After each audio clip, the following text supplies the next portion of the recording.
Welcome to The Backlog, a podcast hosted by ADAPTOVATE. I'm Katie Cords. I'm the head of branded content at ADAPTOVATE. ADAPTOVATE partners with clients to accelerate outcomes by implementing new transformative ways of working. We are a global firm with offices in North America, Europe, Asia, and Australia. Today, our guest is Doug Ross, one of the co-founders and managing director of ADAPTOVATE. So welcome, Doug. It's fantastic to have you on the Backlog podcast finally. Can you first up introduce yourself? My name is Doug Ross. I work for ADAPTOVATE and founded ADAPTOVATE, and I'm one of the directors, one of the three directors. Of course, Paul McNamara and Alex Rebkowski being the other two founders and co-directors. ADAPTOVATE. I know it's a made-up word. Can you just tell us a little bit about what that word means to you and how it came about? Quite a few years ago, I was sitting in quite a dark hotel in London, and wanting to sort of think about what the future of the world would be in terms of what a couple of words that I was really interested in and thought that might be actually really interesting for doing work. And they were adapt and innovate were the two sort of words that were really interesting to me about that, and how to get companies to adapt and how to get them to actually innovate at the same time. And if you could make those two things happen, then it was really exciting, not just for the company but for the possibilities of what companies could actually do in the future compared to what they do today. And so ADAPTOVATE, it ran around a few different things, but ADAPTOVATE popped out the end of it. And since then, I've found a couple of co-founders that really love the word, and away we go. And that sounds like a good enough reason as any. And adapt and innovate are obviously very aligned with Agile. Doug, what would you consider ADAPTOVATE's number one mission, if you could say it in kind of one piece? I'd like to say that we help people and teams and companies work out how to generate success for themselves and for their business, and then sustain that going forward. Sustain being a relevant word, because more and more businesses are now using Agile, but how do they sustain it or even grow it? Agile at scale is something that ADAPTOVATE specialises in.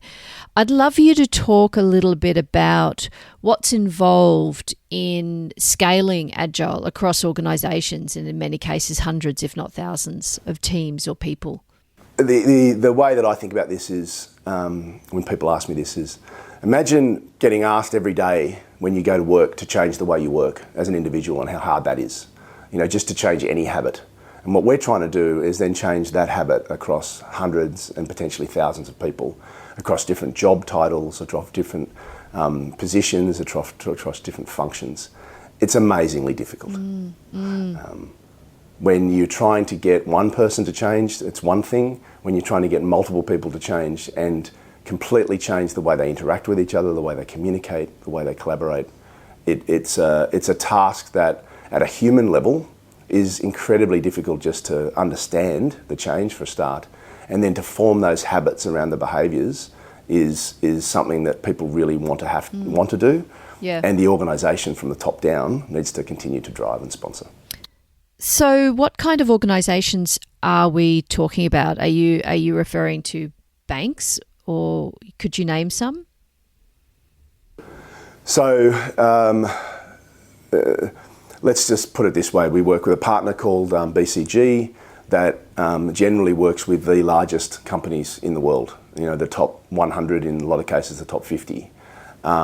So we don't really talk a lot about the actual company names themselves. Sure. However, in terms of magnitude and size, they're the big name brands that everybody knows of across every industry. Okay, so ADAPTOVATE comes into the business cold, or they're invited. Can you explain a little bit more where ADAPTOVATE fits in and how we can help? If you could just explain that to our listeners. So it generally starts from a couple of places. It either starts from a point of view of we're working with BCG to actually supplement or augment their teams with specialists that understand this space and understand this area and really help drive that along. And from that perspective, it's a very synergistic style relationship. Or the other alternative, or the other situation in terms of where we start, is we start with the executive teams.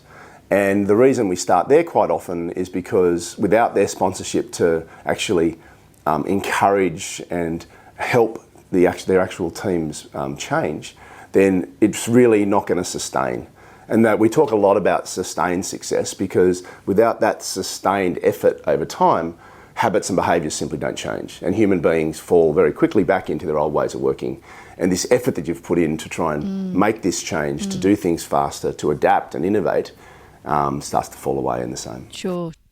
Okay, we're going to change course a little bit now. I'd like to ask you about career in Agile and obviously Australia particularly. We've just announced we're going into recession, and with COVID this year, it's been obviously very difficult with unemployment rates.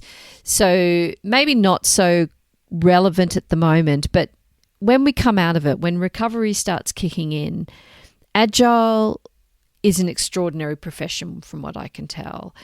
Coaching, training, helping teams work through new ways of working.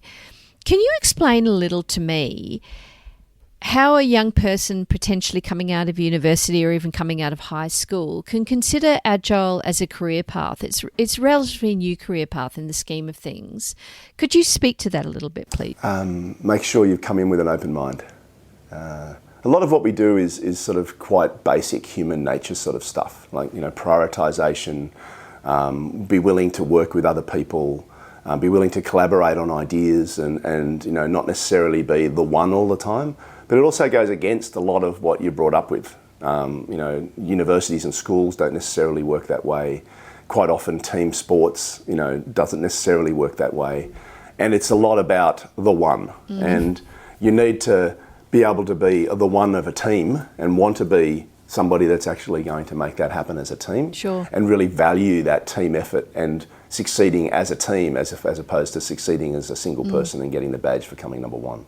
Because doing that won't necessarily make a team of people. We value and we think and we believe the future is about getting teams and groups of people with diverse ideas and diverse perspectives to actually come up with the answers. And we find over and over again that those answers and those solutions to the world's problems and the company's problems are so much better than any one individual, no matter how good they are. Ah, so true. And that's if you're not prepared to be that and do that and even change the ways you've been brought up with necessarily, then you're going to struggle in any sort of environment going forward. Totally agree. Great answer. Thanks, Doug. So Agile is not new, and in fact, it's become a trend, I guess. It's, a few people jumping on the bandwagon. Where do you see Agile coaching over the next year or two, particularly after COVID? I mean, we've seen a lot of companies needing to pivot really quickly with new ways of working and optimization efficiency in their organizations. So look, let's be perfectly frank. The word Agile is absolutely a trend, and we've absolutely as a company jumped on it. So we're on the bandwagon. It doesn't necessarily mean that there's not something really behind the word and behind the concepts. There is a fantastic opportunity for us and for a lot of companies like us and for the companies that we work with to grab hold of this and make massive changes in terms of time it takes to make things. We've worked with companies where they normally do things that might take 6 to 9 months to get into the market, and now they do it in 6 weeks. So things like that are tremendous in terms of just breaking down barriers of actually getting products to market or services to market in that sort of speed. And that sort of thing is something that's absolutely going to expand over time. So the word Agile is going to continue to grow in terms of interest across all areas. People are going to start to somewhat understand what it means other than sort of the basic English term of the word. And it's really going to make a huge difference to a lot of organisations. And a huge difference, I dare say, during the recovery after COVID. Pledge 1%, I want to discuss that for just a moment, if you don't mind. Pledge 1% being an organisation which we're a partner of, a global organisation which encourages companies to pledge 1% of their time, money, resources to help less privileged organisations. We partner with several over the course of a year, most recently with a couple that you can hear about on previous episodes of The Backlog. I was wondering if you could just tell me a little bit about Pledge 1% and how ADAPTOVATE has become involved. Pledge 1% is something that I came across many years ago when Salesforce started doing it, and loved the idea and loved the concept, and we started doing it in our business back then. We brought it here into this group for a couple of reasons. One is that it brings that social impact aspect to our work and what we're thinking about.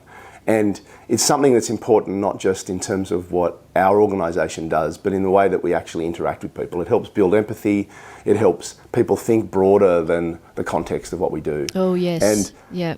You know, it's not necessarily a Pledge 1% concept, but if we could think about in a very small way what ADAPTOVATE might be doing, or hopefully is doing, is helping human beings be not be replaced by robots. Oh, fantastic.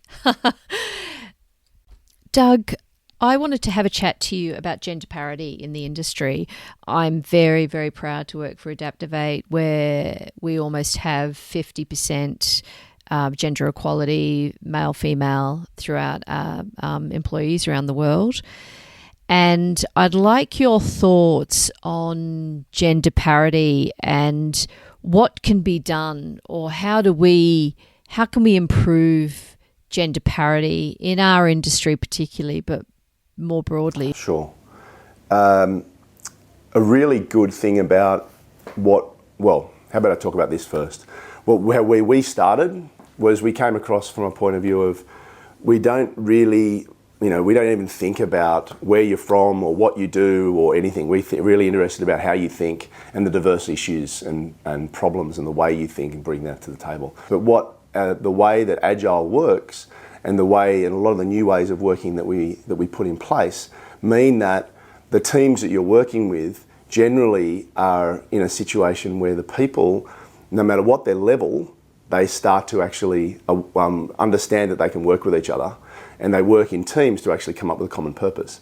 The natural conclusion to that, hopefully, is that all the people in that team start being thought of as exactly the same level. Yeah, absolutely. No matter whether they're diversity or they're purely there based on the merits of their ideas and their willingness to succeed as a team and collaborate with each other. And therefore, hopefully, pay and opportunity and everything starts coming directly out of that. Yes. Rather than any other position that unfortunately happens today and is across the industry. Yeah, thank you. We've spoken about this before. The people that work for us are absolutely extraordinary. The compassion, the ability to work with teams, it's not for the faint-hearted, wouldn't you say? It's hard, asking people to change the way they work every day, and trying to coach people to change is hugely difficult. It's some of the most difficult work I've done in the last 25 years. Wow. So you've really got to want to do it. And it's fun. When you turn around and you get a group of people that, used to do something in a particular way, and turn around and say, can't believe how much work we just got done, and we never could have done that before if we didn't do it like this. It's pretty exciting and it's pretty fun. But they're the moments that you're really looking for, and the achievement that you're doing to make a team successful or a group of other people successful. And in some ways it's very different it's a different way of intrinsic motivation, shall we say, about what's happening, as opposed to getting the extrinsic motivation and saying, hey, Doug, you're great at this. It's really seeing them be successful and thinking that's really, that's what I'm here for, and that's great. Oh, fantastic. Well, Doug, thank you so much for joining us on The Backlog. It's been really, really great listening to you talk about your passion for ADAPTOVATE and the industry that is Agile, and hopefully we can have you back again. Listeners, don't forget to subscribe to the Backlog podcast wherever you get your pods, and please leave a review, because that helps our algorithms. The more reviews we get, the more stars we get, the more people know about it. So we'll see you next time on The Backlog. Bye for now.